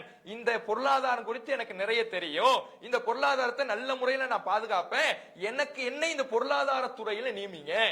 யூசுப் நபி கேட்கிறாங்க. அது இஸ்லாமிய ஆட்சியா? இஸ்லாமிய ஆட்சி உள்ள நாடு இல்லை. இஸ்லாமிய ஆட்சி இல்லாத நாட்டில் கூட ஒரு பொருளாதார துறை சார்ந்த அதிகாரியாக யூசுப் நபி அவர்கள் நியமிக்கப்பட்டிருக்கிறாங்க என்பதை இதுல பார்க்கிறோம். யூசுப் நபி வந்து இதுல வந்து நம்ம இஸ்லாமிய ஆட்சி நிறுவனம் எந்த எதிர்பார்ப்பும் இல்லை. அந்த நாட்டுல தான் இருக்கிற நாட்டுல என்ன சட்டமோ அதன்படி நடந்திருக்கிறாங்க. இதே கருத்துல சூரத்துல் யூசுப் 12வது அத்தியாயம் 76வது வசனத்திலையும் பார்க்கலாம். யூசுப் நபி ஒரு திட்டம் போடுறாரு. என்ன திட்டம்னா, தன்னுடைய சகோதரரை தாம் பக்கம் எடுத்துக்கணும். ஏன்னா யூசுப் நபியுடைய மற்ற சகோதரர்கள்லாம் இவரை கணத்துல போட்டுட்டாங்க. இவருடைய இன்னொரு சகோதரர் இருக்கிறார், அவர் அவங்களோட தான் இருக்கிறார், அவரை வந்து தாம் பக்கம் எடுத்துக்கணும் அப்படின்னு விரும்பி ஒரு சின்ன திட்டம் திட்டுறாரு. அது நீங்க யூசுப் நபியினுடைய வரலாறை படிச்சீங்கன்னா தெரியும். அதுக்குள்ள போனோம்னா நீண்ட நேரம் ஆகிடும். அப்ப அதுல இவர் வந்து அந்த சகோதரரை எடுத்துக்கொள்வதற்கு அந்த சகோதரருடைய பொருள்ல இந்த அரசாங்கத்தை சார்ந்த ஒரு பொருளை கொண்டு போய் வச்சிடுறார். அளவு இடக்கூடிய ஒரு பொருளை அந்த சகோதரருடைய பொருளை கொண்டு போய் வச்சிடுறார். வச்சுட்டு இவர் தான் இதை எடுத்துட்டாரு, இவர் தான் இதை திருடிட்டாரு என்று அவர் மேல இவரே வீணாக ஒரு பழியையும் சுமத்துகிறார். ஏன்னா அப்பதான் இவரை வந்து தாம் பக்கம் எடுத்துக்க முடியும், இல்லைன்னா அவர்கள் கூட திரும்பி விடுவாங்க. அப்போ ஒரு தந்திரமாக ஒரு பழியை என்ன செய்யறாங்க, சுமத்துறாங்க. சுமத்திட்டு யூசுப் நபி அவங்க அப்போ வந்து என்ன சொல்றாங்கன்னா, மாகான மலிக், அந்த மன்னருடைய சட்டத்தின் அடிப்படையில, அந்த நாட்டு மன்னருடைய சட்டத்தின் அடிப்படையில தன்னுடைய சகோதரரை அவர் எடுத்துக்கொள்ள முடியாதவராக இருந்தார். ஏன்னா அந்த நாட்டு மன்னருடைய சட்டம் அதாவது திருடுனா கைது செய்யக்கூடாது என்பது, திருடுனா கைது செய்யக்கூடாது என்பது அந்த நாட்டு மன்னருடைய சட்டம். அதனால அந்த நாட்டு மன்னருடைய சட்டத்தின் அடிப்படையில அந்த தன்னுடைய சகோதரரை தன் பக்கம் எடுத்துக்கொள்ள முடியாதவராக யூசுப் இருந்தார் என்று அல்லாஹ் சொல்றான். அதனால யூசுப் நபி வந்து வேறு விதமாக அதை கையாண்டு உங்க நாட்டு சட்டம் என்னன்னு கேட்டு அவரை கைது பண்ணணும்னு சொல்லும் பொழுது அவர் தன்னுடைய சகோதரரை எடுத்துக்கொள்கிறார். இதுல நம்ம கவனிக்க வேண்டிய விஷயம் என்னன்னா, இந்த ஒரு விஷயத்துலதான் யூசுப் நபி அவர்கள் யாக்கூப் நபியை இந்த ஊருடைய சட்டத்தை கடைபிடிக்கிறார்களே தவிர மற்ற நேரங்களில் அந்த மன்னருடைய சட்டம் என்னவோ, இவர் இஸ்லாமிய ஆட்சி இல்லாத நாட்டில் இருந்தாரே, பொருளாதார அதிகாரியா இருந்தாரே, அந்த நாட்டில் என்ன சட்டமோ அந்த சட்டத்தின்படிதான் நடந்திருக்கிறார் என்பதை இந்த வசனத்திலிருந்து நாம் என்ன செய்யலாம், தெரிந்து கொள்ளலாம். அப்ப ஹிலாஃபத் என்பதெல்லாம் மார்க்க கடமை இல்லை, இது அடிப்படையாக தெரியணும். ஹிலாஃபத் அமைப்பது, இஸ்லாமிய ஆட்சியை நிறுவுவது மார்க்க கடமை அல்ல. இஸ்லாமிய ஆட்சி இல்லாத ஒரு நாட்டில நாம தாராளமாக வாழலாம், அந்த சட்டங்களுக்கு உட்பட்டு நாம இருந்து கொள்ளலாம், அதற்கு மார்க்கத்துல எந்த ஒரு தடையும் இல்லை என்பதை நாம இதுல இருந்து விளங்கிக் கொள்ளலாம். மார்க்கத்தில் என்ன கட்டளையிடப்பட்டிருக்குது, தாவா தான் கட்டளையிடப்பட்டிருக்கு. இஸ்லாமிய ஆட்சி அமைக்கிறது கட்டளையிடப்படல, தாவா தான் கட்டளையிடப்பட்டிருக்கிறது. நீங்க தாவா செய்யுங்க, மக்களுக்கு மார்க்கத்தை எடுத்து சொல்லுங்க. மக்களுக்கு மார்க்கத்தை எடுத்து சொல்லி இஸ்லாமிய மக்கள் பெரும்பான்மையாக மாறிட்டாங்கன்னா இந்த ஆட்சிங்கிறது தன்னால அமைஞ்சிடுமே தவிர, இந்த ஆட்சி அமைப்பதற்காக போர் செய்யணும், ஆட்சி அமைப்பதற்காக ஜிஹாது செய்யணும் என்று எங்கேயும் இஸ்லாத்துல சொல்லப்படல என்பதையும் இதுல இருந்து நாம தெரிஞ்சுக்கணும். ஏன்னா இன்னைக்கு ஹிலாஃபத்துங்கிற பேர்ல பல்வேறு குழப்பங்களை செய்து கொண்டிருக்கிறார்கள். அதுல நாம ரொம்ப கவனமாக இருக்க வேண்டும் என்பதுல இதை நம்ம கவனிக்க வேண்டும். அடுத்ததாக, அப்ப இதுதான் நம்ம ஹவாரிஜிகளுடைய முதல் அடிப்படை கொள்கை, ஆட்சியாளருக்கு எதிராக கிளர்ச்சி செய்வது. அது தொடர்பாகத்தான் நம்ம இவ்வளவு விவரங்களையும் பார்த்திருக்கிறோம். இப்ப ஹவாரிஜிகளுடைய இரண்டாவது கொள்கை, ஹவாரிஜிகளுடைய இரண்டாவது கொள்கை என்ன கொள்கை? பெரும்பாவம் செய்தவர்கள் காஃபிர்கள். பெரும்பாவம் செஞ்சவங்க யாரு? காஃபிர்கள் என்று சொல்வதுதான் ஹவாரிஜிகளுடைய இரண்டாவது அடிப்படை கொள்கை. ஒருத்தவங்க ஒரு பெரும்பாவம் ஒருத்தர் செஞ்சிட்டார், அவர் மூமின் தான், அல்லாஹுக்கு இணை கற்பிக்கல, அல்லாஹுக்கு ஷிர்க் வைக்கல, ஆனால் ஒரு பெருபாவத்தை செய்து விட்டார் என்றால் அவர் காஃபீர் என்று ஹவாரிஜிகள் சொல்வாங்க. அதுக்கு சில ஆதாரங்களை என்ன செய்யறாங்க, முன்வைக்கிறாங்க. அவங்க முன்வைக்கக்கூடிய ஆதாரம் ஒண்ணு, நேற்றைய தினமே இந்த ஆதாரத்தை நம்ம பார்த்தோம். 5வது அத்தியாயம் 44வது வசனம், ஒமல்லம் யஹ்கும் பிமா அன்ஸலல்லாஹ், யார் அல்லாஹ் அருளியதை கொண்டு தீர்ப்பளிக்கவில்லையோ ஃபஉலாயிக ஹுமுல் காஃபிரூன், அவர்கள் காஃபிர்கள். அல்லாஹ் அருளியதை கொண்டு, அல்லாஹுடைய சட்டத்தை வச்சு யார் தீர்ப்பளிக்கலையோ அவர்கள் காஃபிர்கள். அல்லாஹுடைய சட்டத்தை எதுல நம்ம பின்பற்றணும்? மக்கள் உலக ரீதியாக தீர்ப்பளித்துக் கொள்ளக்கூடிய சட்டங்கள் என்னென்னங்கிறதெல்லாம் நேற்றைய தினம் என்ன செஞ்சுட்டோம், விரிவாக பார்த்துட்டோம். இந்த அல்லாஹுடைய சட்டம் என்பதை தவறாக இவர்கள் புரிந்து கொண்டதனுடைய காரணமாகத்தான் நபித்தோழர்களை எல்லாம் என்ன பண்ணாங்க, அவங்க காஃபிர்னு சொன்னாங்க. அலி ரலியல்லாஹு அவர்கள் அம்ர் இப்னு அதாவது அபு மூஸல் அஷ்அரியை தீர்ப்பாளராக நியமிச்சிட்டார், அதனால அவர் காஃபிரு. அம்ர் இப்னு ஆஸை முஆவியா நீதிபதியா நியமிச்சிட்டாரு, அதனால அவர் காஃபிரு. அந்த ரெண்டு நீதிபதிகளும் காஃபிரு, அந்த ரெண்டு நீதிபதிகளுடைய தீர்ப்பை ஏற்றுக்கொண்டவர்கள் எல்லாம் காஃபிர் என்று இப்படி எல்லோரையும் காஃபிர் ஆக்கினார்கள். பெரும்பாவம் செய்தவர்கள் எல்லோரையும் என்ன செஞ்சாங்க? காஃபிர் ஆக்கினாங்க. அது மட்டும் இல்ல, இன்னும் அவர்கள் காட்டக்கூடிய ஆதாரம் புகாரியில 6772 இந்த செய்தியை ஆதாரமா காட்டுவாங்க. இது என்ன செய்தி? அல்லாஹ்வுடைய தூதர் அவர்கள் சொல்றாங்க, லா யஸ்னி ஸானி ஹீன யஸ்னி வஹுவ முஃமின். ஒருவர் இறை நம்பிக்கை கொண்டிருக்கக்கூடிய நிலையில் ஒருவர் விபச்சாரம் செய்யும் பொழுது அவர் விபச்சாரம் செய்ய மாட்டார். லா யஸ்னி ஸானி, விபச்சாரம் செய்யக்கூடியவர் விபச்சாரம் செய்ய மாட்டார். ஹீன யஸ்னி, அவர் விபச்சாரம் செய்யும் பொழுது வஹுவ முஃமின், இறை நம்பிக்கை கொண்டிருக்கக்கூடிய நிலையில் விபச்சாரம் செய்ய மாட்டார். வலா யஸ்ரபுல் ஹம்ர ஹீன யஸ்ரபு வஹுவ முஃமின், மது அருந்துபவர் மது அருந்தும் பொழுது மூமினாக இருக்கின்ற நிலையில் மது அருந்த மாட்டார். வலா யஸ்ரிகு ஹீன யஸ்ரிகு வஹுவ முஃமின், திருடுபவன் திருடும் பொழுது மூமினாக இருக்கும் நிலையில் திருட மாட்டான். இப்படி அந்த ஹதீஸ் வருது.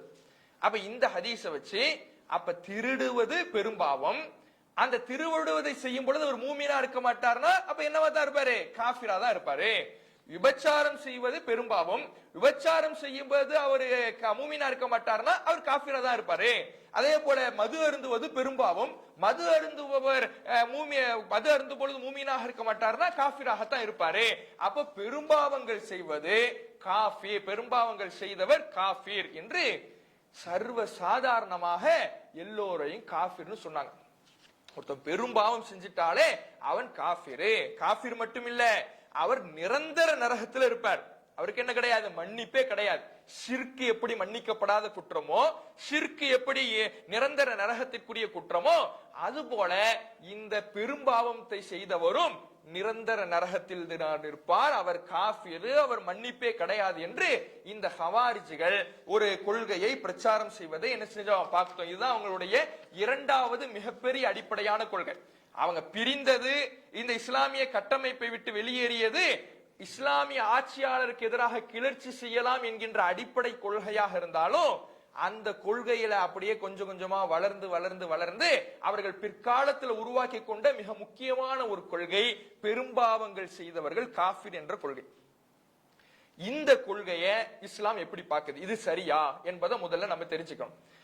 இந்த கொள்கையில முதல்ல இஸ்லாம் ஒருவரை ஒரு முஸ்லிமை பார்த்து காஃபிர் என்று சொல்வதை எப்படி பார்க்குது?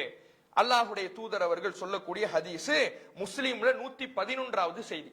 இந்த செய்தியில நபிகள் நாயகம் ஸல்லல்லாஹு அலைஹி வஸல்லம் அவங்க சொல்றாங்க, இதா கஃபர ரஜுலு அகாஹு, ஒரு மனிதர் தன்னுடைய சகோதரரை பார்த்து காஃபிர் என்று சொன்னால் ஃபக்கத் பாஅ பிஹா அஹதுஹுமா, அவ்விருவரில் ஒருவர் அந்த காஃபிர் என்கின்ற பட்டத்தோடு திரும்பி விடுவார்கள். ஒருத்தர் இன்னொருத்தரை பார்த்து காஃபிர்னு சொல்றார், ஒருத்தர் இன்னொருத்தரை பார்த்து காஃபிர்னு சொன்ன பொழுது அவங்க ரெண்டு பேர்ல ஒரு ஆள் யாரா மாறிடுவாங்க?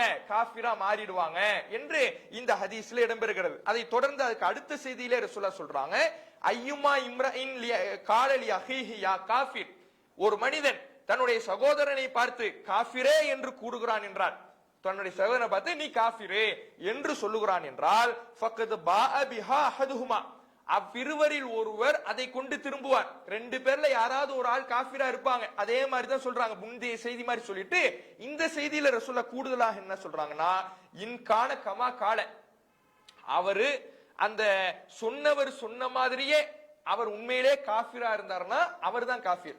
ஒருத்தரை பார்த்து காஃபிர்னு ஒருத்தர் சொல்றாரு, எதிரில இருப்பவர் உண்மையிலே குஃப்ருல இருந்தார்னா, உண்மையிலே காஃபிரா இருந்தார்னா அவர் மட்டும்தான் காஃபிர்.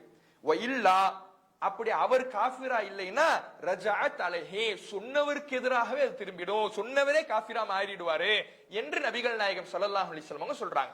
அப்போ ஒரு முஸ்லிமை பார்த்து காஃபிர் என்று சொல்லக்கூடாது. ஒருவரை பார்த்து நம்ம காஃபிர்னு சொல்றோம்னா அவர் உண்மையிலே காஃபிராக இருக்கணும், அப்பதான் காஃபிர்னு சொல்ல முடியுமே தவிர சும்மா என்ன செய்யக்கூடாது, போற போக்குல ஒருவரை காஃபிர் என்று சொல்லக்கூடாது. அப்படி சொன்னால் அது அவருக்கு எதிராகவே திரும்பி விடும் என்று நபிகள் நாயகம் ஸல்லல்லாஹு அலைஹி வஸல்லம் சொல்லி காட்டுறாங்க. இது இப்படி ஒரு செய்தி நமக்கு வந்தாலும் இன்ன பிற மார்க்க சட்டங்களை கவனிக்கும் பொழுது சில இடங்கள்ல ஒருவருடைய கொள்கையை வைத்து இவர் ஷிர்க் வைக்கிறாரா, இவர் குஃப்ர் செய்யறாரான்னு முடிவெடுக்கவும் மார்க்கம் நமக்கு சொல்லுது. ஒருத்தரை பார்த்து சும்மா காஃபிர்னு சொல்லாதீங்கன்னு தான் மார்க்கம் சொல்லுதே தவிர, ஒருத்தவருக்கு இவர் காஃபிரா ஷிர்க் வைக்கிறாரான்னு முடிவு செய்யவே கூடாதுன்னு இஸ்லாம் சொல்லல. இவர் ஷிர்க் வைக்கிறாரா, இவர் குஃப்ரு செய்யறாரா, இறை மறுப்பான காரியத்தை செய்யறாரா, இறைவனுக்கு இணை வைக்கிறாரா, இப்படி முடிவெடுக்கவே கூடாதுன்னு இஸ்லாம் சொல்லல. வீணா சொல்லாதீங்க, ஆதாரம் இல்லாம சொல்லாதீங்க. ஆதாரம் இல்லாம சொன்னீங்கன்னா அது உங்களுக்கு எதிராக திரும்பிடும் என்றுதான் மார்க்கம் சொல்லுது. ஏன்னா சில இடங்கள்ல ஒரு மனிதர் ஷிர்க் வச்சிருக்கிறாரா இல்லையான்னு முடிவு செய்ய சொல்லுது மார்க்கம். எந்த இடங்கள்ல? உதாரணத்துக்கு இப்போ ஒரு மனிதர் தொலை வைக்கிறார், இமாமா ஒருத்தர் நிக்கிறார், அவர் பின்பற்றி நாம தொழணும். ஒருவரை இமாமாக நாம தேர்ந்தெடுக்கணும்னா அதுக்கு முதல் தகுதி அவர் இணைவிக்காதவரா இருக்கணும். இப்ப இந்த இடத்துல ஒருத்தர் இமாமா தேர்ந்தெடுக்கிறோம்னா அவர் இணை வைக்கிறாரா வைக்கிறாரா நாம முடிவு செஞ்சாதான் என்ன பண்ண முடியும், அவரை இமாமாக தேர்ந்தெடுக்க முடியும்.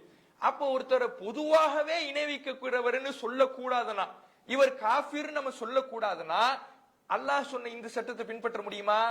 பின்பற்ற முடியாது. அப்ப காஃபிர் என்று ஒருவரை சொல்வதாக இருந்தால், முஷ்ரிக் என்று ஒரு விஷயத்துல முடிவெடுப்பதாக இருந்தால் தெளிவான ஆதாரங்கள் இருந்தால் முடிவெடுக்கலாம். அப்படி முடிவெடுக்கக்கூடிய இடங்களும் மார்க்கத்தில் இருக்குது. ஒருத்தர் இமாமாக இருக்கிறார்னா அவர் இணை வைக்கிறாரா வைக்கலையான்னு நம்ம முடிவு செய்யணும்.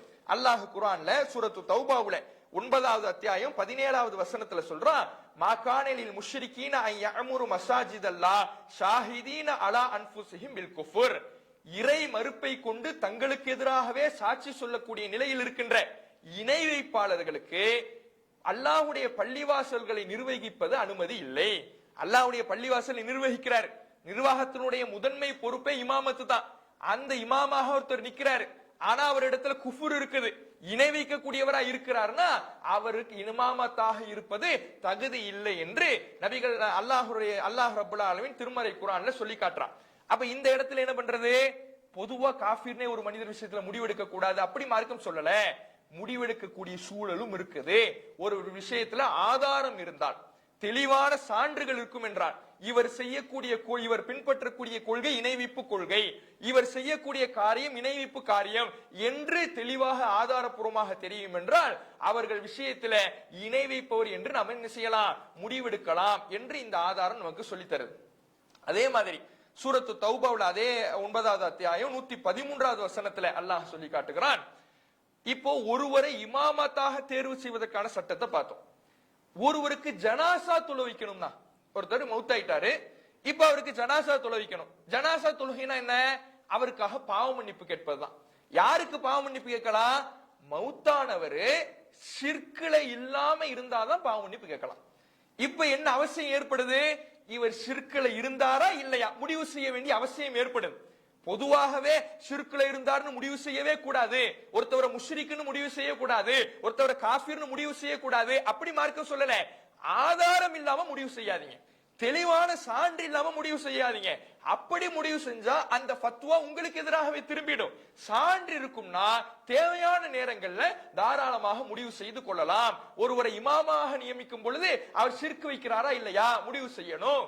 ஒருத்தருக்கு நாம தொலை வைக்கும் பொழுது ஜனாசாவாக அவர் இருக்கிறார், மௌத்தாயிட்டாரு, ஜனாசா தொழுகை நடத்தணும். அந்த ஜனாசா தொழுகை நடத்தும் பொழுது அந்த இறந்து போனவர் வஃபாத்தானவர் இணை வைப்புல இருந்து மௌத்தானாரா ஏகத்துவத்துல மௌத்தானாரா இத பார்க்கணும்.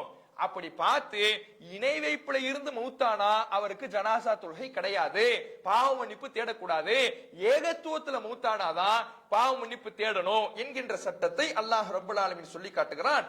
மா கான லின்னபி வல்லதீன ஆமனு ஐ யஸ்தக்ஃபிரு லில் முஷ்ரிகீன். எந்த நபிக்கும் அனுமதி இல்லை, எந்த ஈமான் கொண்டவர்களுக்கும் அனுமதி இல்லை. என்ன அனுமதி இல்ல? ஐ யஸ்தக்ஃபிரு லில் முஷ்ரிகீன், இணை வைக்கக்கூடியவர்களுக்கு பாவ மன்னிப்பு தேடுவது எந்த நபிக்கும் அனுமதி இல்ல, எந்த மூமின்களுக்கும் அனுமதி இல்ல. அப்ப இணை வைக்கக்கூடிய கொள்கையில் ஒருவர் மரணித்தார் என்றால் அவருக்கு பாவ மன்னிப்பு தேடக்கூடாது. ஜனாசா தொழுகை என்பது பாவ மன்னிப்பு. அப்ப ஜனாசா தொழுகையை நடத்துவதற்கு தொழுவதற்கு இறந்து போனவர் இணை வைப்புல இறந்தாரா இல்லையான்னு முடிவு செய்ய வேண்டிய கட்டாயம் ஏற்படுது. அப்போ ஒரு விஷயத்துல காஃபிர் என்றோ முஷ்ரிக் என்றோ பொதுவாகவே முடிவு எடுக்க கூடாதுன்னு மார்க்கம் சொல்லல. முடிவெடுக்கக்கூடிய நேரங்களும் இருக்குது. தெளிவான ஆதாரத்தின் அடிப்படையில முடிவெடுங்க என்றுதான் என்ன செய்யுது மார்க்கம் சொல்லுகிறது. இதுல ஹவாரிஜ்கள் எந்த ஆதாரமும் இல்லாம மனோ இச்சையின் அடிப்படையில காஃபிர் பட்டத்தை எல்லாத்துக்கும் சூட்டினாங்க. மார்க்கம் தெளிவான ஆதாரம் இருந்தா ஒரு விஷயத்துல முஷ்ரிக்குன்னு காஃபிர்னு முடிவெடுத்துக் கொள்ளலாம், அது தப்பு இல்லைன்னு மார்க்கம் சொல்லுது. ஆனா இந்த ஹவாரிஜிகளை பொறுத்தவரையில ஆதாரமே இல்லாம முடிவெடுத்தாங்க என்பதைத்தான் வரலாறுல நம்ம பார்க்கிறோம். இப்போ அதுக்கு என்ன ஆதாரம்? இப்ப இவங்க என்ன சொல்றாங்க, பெரும்பாவம் செஞ்சதெல்லாம் காஃபிர்ங்கறாங்க. அதுக்கு அவங்க காட்டின ஆதாரத்திலே அதுக்கு பதில் இருக்குது. என்ன பதில்? ஒருவர் மூமினாக இருக்கின்ற நிலையில் விபச்சாரம் செய்யும் பொழுது, மூமினாக இருக்கின்ற நிலையில் விபச்சாரம் செய்ய மாட்டார்னா அவர் இறை நம்பிக்கையாளரே இல்லைன்னு மார்க்கம் சொல்லல, அவரை மூமின் தான் ரசூலுல்லாஹி சொல்றாங்க. அவரை என்னன்னு சொல்றாங்க, வகைப்படுத்துறாங்க அல்லாஹ்வுடைய தூதர், மூமின் தான் வகைப்படுத்துறாங்க. அந்த நேரத்தில் அவருடைய ஈமான்ல ஒரு குறைவு ஏற்படுது, அவருடைய ஈமான்ல ஒரு சின்ன ஒரு பாதிப்பு ஏற்படுதே தவிர அவரிடத்தில் ஒட்டுமொத்தமாக ஈமானே இல்லாமல் போகவில்லை என்பதை இந்த ஹதீஸில் இருந்து நம்ம என்ன செய்யலாம், தெரிந்து கொள்ளலாம். இது அல்லாம பல ஆதாரங்களும் இருக்குது. உதாரணத்துக்கு சூரத்து நிசா 4வது அத்தியாயம் 148வது வசனம் 116வது வசனம், 4வது அத்தியாயத்திலேயே 48வது வசனத்தில் இடம்பெறுது, 116வது வசனத்தில் இடம்பெறுது. அல்லாஹ் ரப்பல் ஆலமீன் சொல்கிறான், இன்னல்லாஹ லா யக்ஃபிரு அன் யுஷ்ரக பிஹி, அல்லாஹ் தனக்கு இணை கற்பிக்கப்படுகின்ற ஒரு பாவத்தை மட்டும்தான் மன்னிக்கவே மாட்டான். வ யக்ஃபிரு மா தூன தாலிக லிமன் யஷா, அதுக்கு கீழ்நிலையில் இருக்கின்ற பாவங்களை தான் நாடியோருக்கு அல்லாஹ் மன்னிப்பான். அல்லாஹ் மன்னிக்காத குற்றம்னா, நிரந்தர நரகத்தில் தள்ளக்கூடிய குற்றம்னா அது என்னது? ஷிர்க் மட்டும்தான், இணை வைத்தல் மட்டும்தான், குஃப்ரு மட்டும்தான். எந்த பாவத்தை எல்லாம் மன்னிப்பா? இது அல்லாத எல்லா பாவங்களையும் தான் நாடியவர்களுக்கு மன்னிப்பான். ஷிர்க் அல்லாம எந்த பாவமாக இருந்தாலும் சரி, விபச்சாரமாக இருந்தாலும் சரி, கொலையா இருந்தாலும் சரி, கொள்ளையா இருந்தாலும் சரி, வட்டியா இருந்தாலும் சரி, எந்த பாவமாக இருந்தாலும் தான் நாடியோர்களுக்கு அல்லாஹ் மன்னிப்பான் என்று இந்த வசனத்துல இடம்பெறுது. அதே மாதிரி புகாரியில 6784வது செய்தியில இடம்பெறுது, நபிகள் நாயகம் ஸல்லல்லாஹு அலைஹி வஸல்லம் அவர்கள் உடன்படிக்கை செஞ்சாங்க, நீங்க அல்லாஹ்வுக்கு இணை வைக்க கூடாது, திருடக்கூடாது, விபச்சாரம் செய்யக்கூடாது, கொல்லக்கூடாது, அவதூறு சொல்லக்கூடாது, மாறு செய்யக்கூடாது, இப்படிலாம் ரசூலுல்லாஹ் உடன்படிக்கை செஞ்சாங்க. இதை யார் நிறைவேற்றுகிறாரோ அவருக்கு நன்மை உண்டு, யார் இதை இந்த பாவத்தில எல்லாம் விழுந்துட்டாரோ, இந்த பெரும்பாவத்துல யாரெல்லாம் விழுந்துட்டாரோ அவர் உலகத்துல தண்டனை அனுபவிச்சுட்டாருன்னா, பெரும்பாலும் செஞ்சு விபச்சாரம் பண்ணிட்டாரு, இஸ்லாமிய ஆட்சி இருக்குது, உலகத்திலே அவருக்கு தண்டனை கொடுக்கப்பட்டுருச்சுன்னா அதுவே அவருக்கு பரிகாரமாக அமைந்து விடும். ஒமன் அஸாப மின் ஸாலிக ஷையன் சும்ம ஸதரஹுல்லாஹு அலைஹி, ஒருவர் இந்த பாவத்தை செஞ்சு இந்த உலகத்தில் அல்லாஹ் மறைச்சி அவருக்கு எந்த தண்டனையும் கிடைக்காம நாளை மறுமை நாள்ல அல்லாஹ்வை சந்திக்கிறார்னா, இன்ஷா அஃபா அன்ஹு வ இன்ஷா ஆக்கபஹு, அல்லாஹ் நாடினால் அவரை மன்னிப்பான், அல்லாஹ் நாடினால் அவரை தண்டிப்பான். அப்ப இணை வைப்பு மட்டும்தான் மன்னிக்கப்படாத குற்றமே தவிர வேறு எந்த பெரும்பாவமாக இருந்தாலும் அல்லாஹ் நாடினால் மன்னிப்பான் என்பதுதான் திருமறை குர்ஆனும் ஹதீஸ்களும் நமக்கு சொல்லித்தரக்கூடிய பாடமாக இருக்கிறது. அப்போ நாம கவனிக்க வேண்டிய விஷயம், இந்த ஹவாரிஜிகள் ஒரு சில ஹதீஸ்களை தவறாக புரிந்து கொண்டு பெரும்பாவங்கள் செய்தவர்கள்லாம் காஃபிர்கள்னு பொத்தம் பொதுவாக சொல்லிட்டாங்க. ஆனா திருமறை குர்ஆனுடைய மற்ற பல ஆதாரங்கள் எல்லாமே இணை வைப்பு இருந்தால் மட்டும்தான் ஒருவர் காஃபிராக ஆவார், இணை வைப்பு இருந்தால் மட்டும்தான் ஒருவருக்கு மன்னிப்பு கிடையாது, இணை வைப்பும் குஃபுரும் தான் நிரந்தர நரகத்தில் தள்ளக்கூடிய பாவம் என்பதை பல்வேறு இந்த ஆதாரங்கள்லாம் தெளிவுபடுத்துது. அப்ப பெரும்பாவம் செய்தவர் காஃபிர் கிடையாது, அவர் மூமின் தான். ஆனால் அவருடைய ஈமானில் குறைவு இருக்கிறது, அவருடைய ஈமானில் பலவீனம் இருக்குது, இப்படித்தான் முடிவு செய்யலாமே தவிர அவரை காஃபிர் என்று சொல்வதற்கு ஹதீஸ்கள்ல எந்த ஒரு ஆதாரமும் கிடையாது. பொதுவாக இந்த காஃபிர் என்ற வார்த்தையை பொறுத்தவரையில ஒட்டுமொத்தமாக இறைவனை மறுத்தவருக்கும் காஃபிர் என்று சொல்லப்படும், நன்றி கெட்டவர்களுக்கும் சொல்லப்படும். நன்றி இல்லாம அல்லாஹுக்கு பயப்படாம ஒரு பாவத்தை செய்யறாரு, இவர் நன்றி மறக்கிறார், அல்லாஹ்வுடைய அருட்கொடை யோசிக்காம நடக்கிறார், இது போன்ற நன்றி கெட்டவர்களுக்கும் சொல்லப்படும். அதே மாதிரி நிரந்தர நரகம்னு பல்வேறு குற்றங்களுக்கு மார்க்கத்தில் சொல்லப்படும். அந்த நிரந்தர நரகம்னா உண்மையிலே நிரந்தரமா கடப்பாங்கன்னு கிடையாது. அப்படி முடிவெடுத்தோம்னா நாம இப்ப பார்த்தோமே, அல்லாஹ் நாடினால் மன்னிப்பா, அவங்க நரகத்திலிருந்து தப்பிச்சு சொர்க்கத்துக்கு வருவாங்கன்னு ஆதாரத்தை எல்லாம் பார்த்தோமே, அந்த ஆதாரம் எல்லாம் முரண்படாமையும். அப்ப நிரந்தரம் என்று சொல்லப்பட்ட இடங்கள் எல்லாம் உண்மையிலே நிரந்தரத்தை பெற்றுத்தராது. அது கண்டிப்புக்காக கூட மார்க்கத்தில் சொல்லப்பட்டிருக்கிறது, அல்லாஹ்வுடைய கண்டிப்புக்காக அச்சுறுத்தலுக்காக நிரந்தரம் என்று சொல்லப்பட்டிருக்கிறது என்பதைத்தான் நம்ம என்ன செய்யணும், இதுல இருந்து கவனிக்கணும். அப்போ பெரும்பாவங்கள் செய்தவர்கள் கூட அல்லாஹ்வால் மன்னிக்கப்படுவாங்க, ஷிர்க் இருந்தால் மட்டும்தான் அது மன்னிக்கப்படாத குற்றம் என்பதை நாம இதிலிருந்து கவனிக்கலாம். இதே கருத்தை சஹீஹுல் புகாரில 44வது ஹதீஸ், முஸ்லிம்ல 306வது ஹதீஸ், அதே சஹீஹுல் புகாரியில 1237வது ஹதீஸ் என்று இந்த ஹதீஸ்கள் எல்லாம் நமக்கு பெரும்பாவங்கள் செய்தவர்கள் அவர்கள் மன்னிக்கப்படுவார்கள், அல்லாஹ் நாடினால் அவர்களுக்கு மன்னிப்பு உண்டே, ஷிர்க் வைத்தவர்கள் மட்டும்தான் நிரந்தர நரகத்திற்குரியவர்கள் என்ற கொள்கையை நமக்கு சொல்லித்தருது. அப்ப ஹவாரிஜிகளுடைய இரண்டாவது இந்த கொள்கையும் தவறான கொள்கை. பெரும்பாவங்கள் செய்தவர்கள் காஃபிர்கள் என்று சொல்லக்கூடிய ஹவாரிஜிகளுடைய இந்த கொள்கையும் குர்ஆன் ஹதீஸின் அடிப்படையிலே தவறாக இருக்குது. பெரும்பாவங்கள் செய்தவர்கள் ஈமான் உள்ளவர்கள் தான், ஆனால் அவர்களுடைய ஈமானில் பலவீனம் இருக்கிறது என்றுதான் முடிவு செய்யலாமே தவிர ஈமானே போய்விட்டது என்று முடிவு செய்வதற்கு மார்க்கத்தில் எந்த ஒரு ஆதாரமும் இல்லை. இதுல நாம கவனிக்க வேண்டிய விஷயம் இன்னொன்னு என்னன்னா, இந்த கொள்கையை வைத்து இன்னொரு வழிகட்ட பிரிவு ஏற்படுது, உருவாகுது.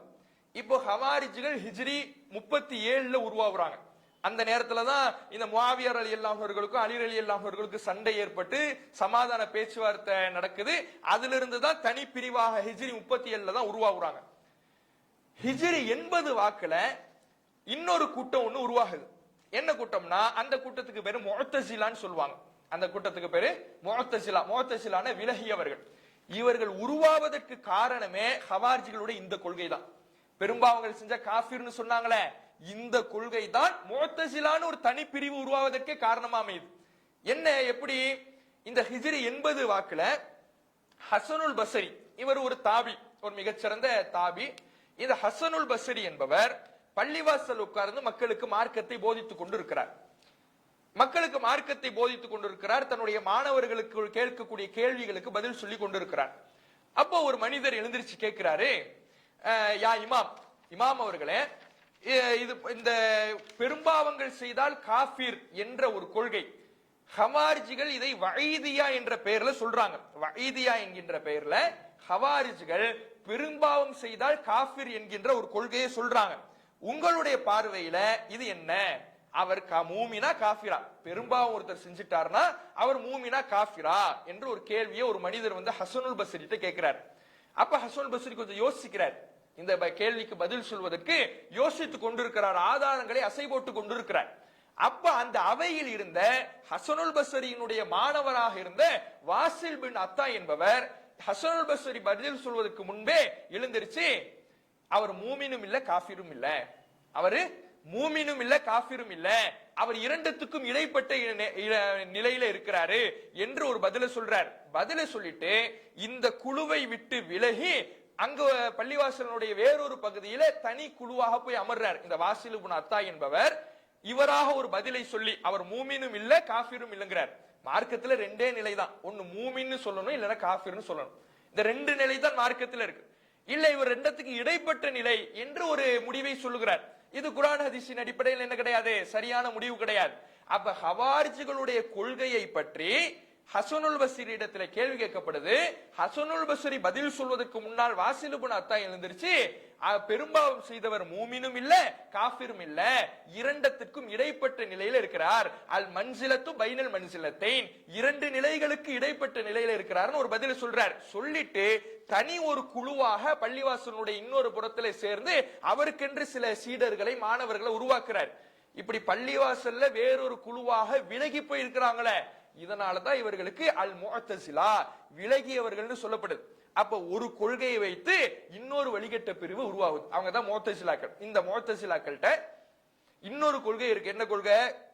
இதே ஹவாரிஜிகளுடைய பெரும்பாவங்கள் செய்தால் அவர்களை காஃபிர்னு தான் சொல்ல மாட்டாங்க, அவங்க ரெண்டத்துக்கு இடைப்பட்ட நிலையில இருக்கிறான்னு சொல்றாங்க. ஆனா பெரும்பாவங்கள் செஞ்சாலும் நிரந்தர நரகம் தான், காஃபிர்னு தான் சொல்ல மாட்டோமே தவிர ஹவாரிஜிகளை சொல்வதை போல பெரும்பாவம் செய்தவர்கள் நிரந்தர நரகத்துல தான் இருப்பாங்க, அவங்களுக்கு மன்னிப்பு கிடையாது என்று இந்த முஅத்தஸிலாக்கள் இடத்துல அதே ஹவாரிஜிகளுடைய இன்னொரு கொள்கையும் இருக்குது.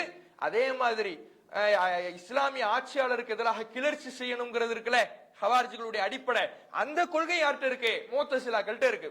அதுக்கு பேர் என்ன சொல்லுவாங்கன்னா அல் அம்ரு பில் மஅரூஃப் வ நஹி அனில் முன்கர். நமக்கு கேள்விப்பட்டது அம்ரு பில் மஅரூஃப் நஹி அனில் முன்கர்னா என்ன?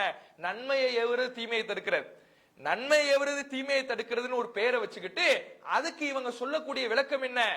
ஆட்சியாளருக்கு எதிராக கிளர்ச்சி செய்யணும்னு. நாம ஏன் ஹவாரிஜிகள்ங்கிற கொள்கையை பத்தி நம்ம விரிவாக பார்க்க வேண்டியது இருக்குன்னா, ஹவாரிஜிகளுடைய அடிப்படை கொள்கைகள் பல வழிகட்ட பிரிவுட்டு இருந்திருக்கு. முஅத்தஸிலாக்கள்கிட்டயே ஹவாரிஜிகளுடைய 3 அடிப்படையான கொள்கைகள் இருந்திருக்குது என்பதை என்ன செய்யறோம், பார்க்கிறோம்.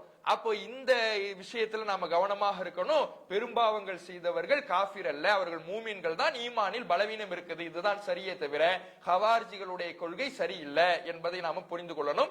இன்ஷா அல்லாஹ் நாளைய தினம் ஹவாரிஜிகளுடைய மூன்றாவது அடிப்படையாக இருக்கிற தவறான விளக்கங்கள் சொல்வது, குர்ஆன் வசனங்களுக்கு தஅவீல்பாங்க. தஅவீல்னா மாற்று விளக்கம் கொடுப்பது. இது ஹவாரிஜிகள்ட்ட இருந்த ஒரு கொள்கையாக இருக்குது. அப்ப தஅவீல்னா என்ன, மாற்று விளக்கம்னா என்ன, அது எப்போ கொடுக்கலாம் எப்போ கொடுக்க கூடாது, எப்படி கொடுத்தா அனுமதிக்கப்பட்டது, எது வரம்பு மீறுவது, இதை நாம தெரிஞ்சுக்கணும். ஏன்னா நேற்றைய தினமே நாம ஒரு சில வசனங்களை பார்த்தோம். வழிகேட்டுக்கு போறவங்க மாற்று விளக்கத்தின் பேரில தான் வழிகேட்டுக்கு போவாங்க. தர்காவுக்கு போறவங்க குர்ஆனுடைய மத்த வசனங்களை எல்லாம் விட்டுருவாங்க, ஒரே ஒரு வசனத்தை எடுத்து மாற்று விளக்கம் கொடுப்பாங்கன்னு பார்த்தோம். அது போன்று இந்த ஹவாரிஜிகள் மாற்று விளக்கம் கொடுப்பாங்க. இவங்க எந்தெந்த வசனங்களுக்கு மாற்று விளக்கம் கொடுத்தாங்க, மாற்று விளக்கமே மொத்தத்துல ஹராமா, மாற்று விளக்கம் அனுமதிக்கப்பட்டதா, எதுல அனுமதிக்கப்பட்டது, எது வரம்பு மீறிய மாற்று விளக்கம் என்பது போன்ற தகவல்களை எல்லாம் இன்ஷா அல்லாஹ் நாளைய தினம் அறிந்து கொள்வோம். அஸ்ஸலாமு அலைக்கும் வரஹ்மத்துல்லாஹி வபரகாத்துஹு. சுப்ஹானக்கல்லாஹ்.